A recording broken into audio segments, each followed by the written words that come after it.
নমস্কার বন্ধুরা, তোমরা সবাই কেমন আছো? আশা করি তোমরা সবাই খুব ভালো আছো।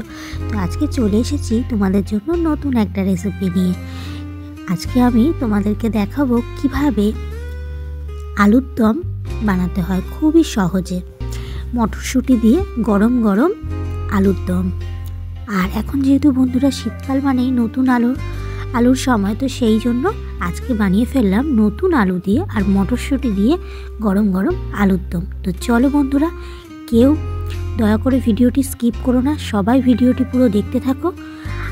তো প্রথমে আমি রেসিপিটি করার জন্য নিয়েছি এক বাটি মটরশুঁটিগুলো আমি ছাড়িয়ে নিয়েছি। তারপর রেখে নিয়েছি নতুন আলুগুলো চোখলা ছুলে আমি এভাবে কেটে নিয়েছি চারফালি করে। এগুলোকে ভালো মতো ধুয়ে রেখেছি বন্ধুরা। দেখতে পাচ্ছ কতটা মটরশুঁটি নিয়েছি আমি।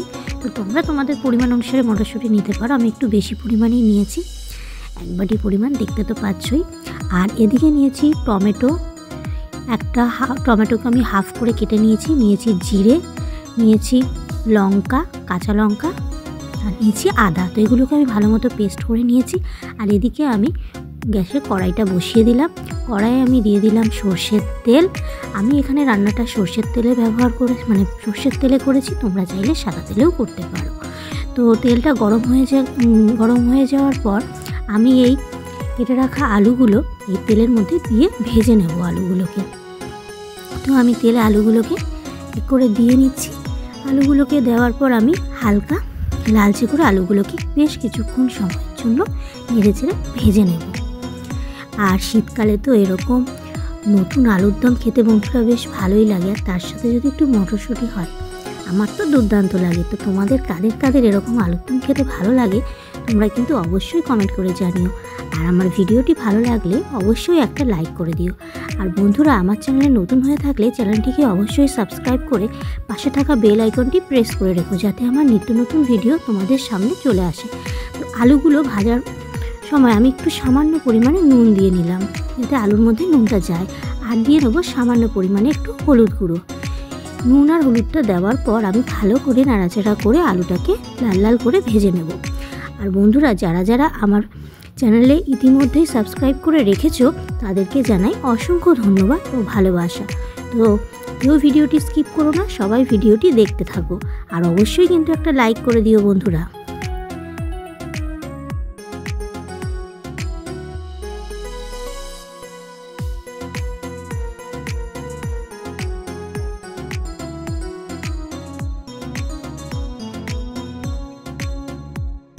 তো দেখো বন্ধুরা, আলুগুলো আমার অনেকটাই লাল লাল করে ভাজা হয়ে গেছে। এবার আমি আলুগুলোকে তুলে নিলাম। তো এদিকে দেখো আমার আলুগুলো ভেজে তুলে নেওয়া হয়ে গেল। আর ওই কড়াইয়ের ওই একই তেলের মধ্যেই আমি দিয়ে দেবো দুটো তেজপাতা, একটা শুকনো লঙ্কা, আর দিয়ে দেবো সামান্য একটু জিরে। তো এগুলো দিয়ে আমি ভালো করে একটু নাড়াচাড়া করে নেব খুন্তির সাহায্যে। ফোড়নটা দিয়ে নিলাম। তারপর যে পেস্ট করে রেখেছি যে মশলাটা, আদা, টমেটো, জিরে, কাঁচা লঙ্কা, সেই মশলাটা আমি এর মধ্যে দিয়ে দেব। তো এরপর মশলার পেস্টটা দিয়ে দিলাম, দিয়ে ভালো করে এটাকে নাড়াচাড়া করে নেব মশলার পেস্টটা দেওয়ার পর। আর তারপর তো বন্ধুরা দিতেই হবে পরিমাণ মতো লবণ, হলুদ। তো মশলাটা একটুখানি নাড়াচাড়া করে নেওয়ার পর আমি দিয়ে দেব পরিমাণ মতো হলুদ গুঁড়ো আর দেব পরিমাণ মতো লবণ।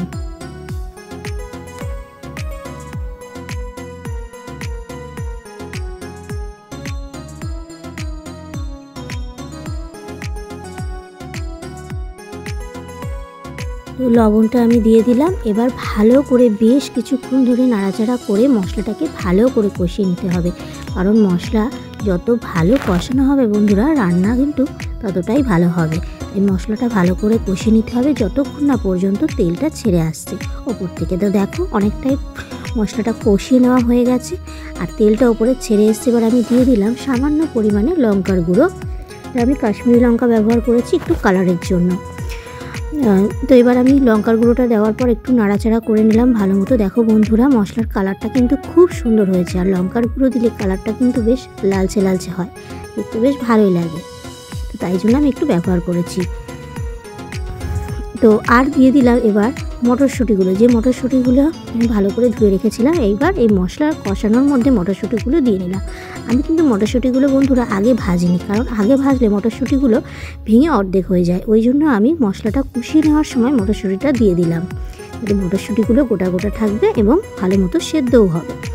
তো এইভাবে আমি কিছুক্ষণ ধরে বেশ নাড়াচাড়া করতে করতে মশলাটা কষিয়ে নিচ্ছি বন্ধুরা।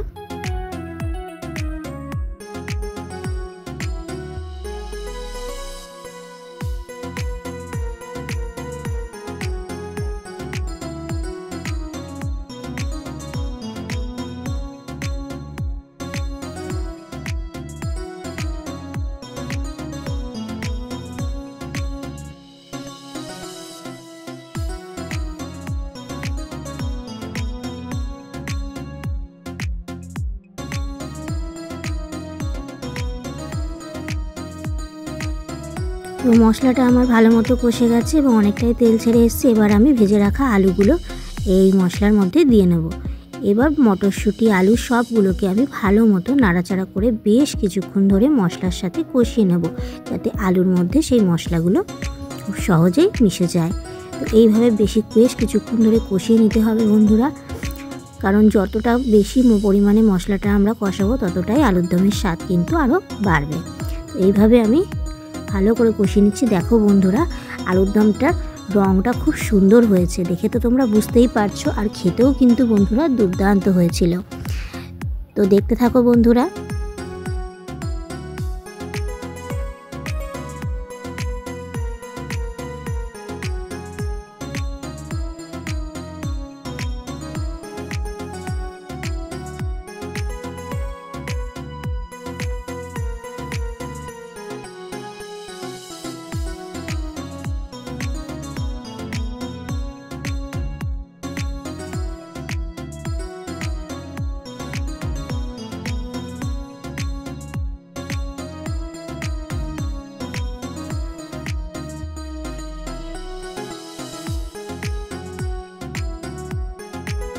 মশলাটা ভালো করে কষে যাওয়ার পর আমি এবার দিয়ে দেবো পরিমাণ মতো জল।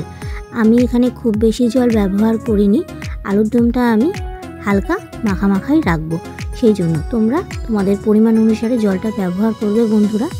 তো জলটা দিয়ে আমি ভালো কিছুক্ষণ ধরে নাড়াচাড়া করে নিলাম এবং এবার বেশ কিছুক্ষণ ধরে জলটাকে ফুটতে দেবো, মোটামুটি 8 থেকে 10 মিনিটের কাছাকাছি।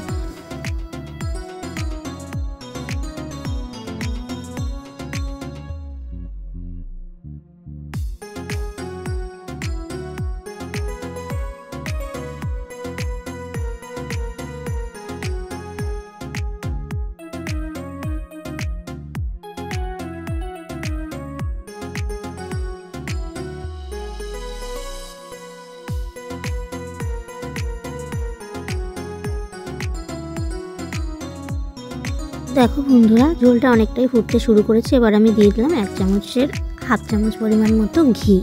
ঘি দিলে নিরামিষ রান্নায় কিন্তু বন্ধুরা স্বাদ খুব সুন্দর হয়, তাই জন্য ঘিটা আমি ব্যবহার করলাম। তো তোমরা যারা মনে করবে ঘিটা ব্যবহার করবে না, তারা নাও ব্যবহার করতে পারো, তবে ঘি দিলে বন্ধুরা স্বাদটা কিন্তু একটু ভালো আসে, তাই জন্য আমি এখানে ঘি ব্যবহার করলাম। যে কোনো রান্নাতেই ঘি দিলে তার স্বাদটা একটু অন্যরকম আসে, বিশেষ করে নিরামিষ রান্নায় ক্ষেত্রে তো ঘিটা খুবই দরকার। তো সেই জন্য আমি একটু ঘি দিয়ে নিলাম।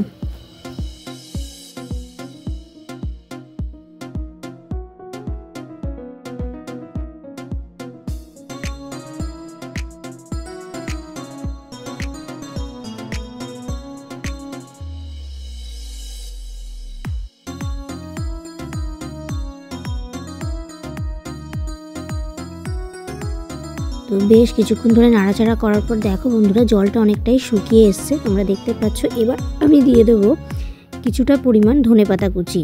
তো আলুর দমে একটু ধনেপাতা কুচি দিলে এটাও বেশ ভালো লাগে, একটু হালকা ধনেপাতার ফ্লেভার আসে। তো যেহেতু আমার ঘরে ধনেপাতাটা ছিল তাই আমি একটু দিয়ে দিলাম। তো তোমরা চাইলে ধনেপাতা দিতেও পারো বা নাও দিতে পারো। তো এবার ধনেপাতাটা দেওয়ার পর আমি বেশ কিছুক্ষণ ধরে নাড়াচাড়া করে নেব। আর দেখতে পাচ্ছ আলুর দমটা কিন্তু অনেকটাই গাঢ় গাঢ় হয়ে এসেছে, জলটা ফোটার পর বেশ মাখা মাখা হয়েছে, আর কালারটাও কিন্তু বন্ধুরা খুব সুন্দর হয়েছে। তো এবার আমার আলুর দমটা প্রায় রেডি। তো আমি এবার দিয়ে দিলাম গরম মশলার গুঁড়ো। আমি এবার হালকা গরম মশলার গুঁড়ো দিয়ে এবার এটাকে নাড়াচাড়া করে নেব, কারণ আলুর দমটা আমার প্রায় হয়ে গেছে, আর কিছুক্ষণ পরেই আমি এটাকে নামিয়ে নেব।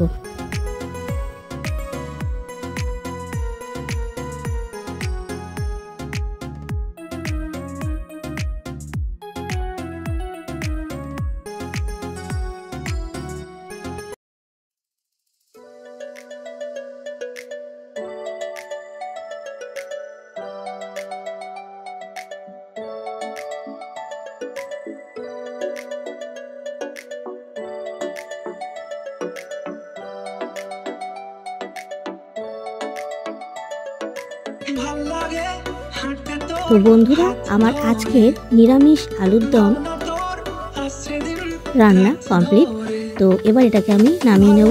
আমার আজকের রেসিপি তোমাদের কেমন লাগলো তোমরা অবশ্যই কমেন্ট করে জানিও, আর রেসিপিটি ভালো লাগলে অবশ্যই একটা লাইক করে দিও।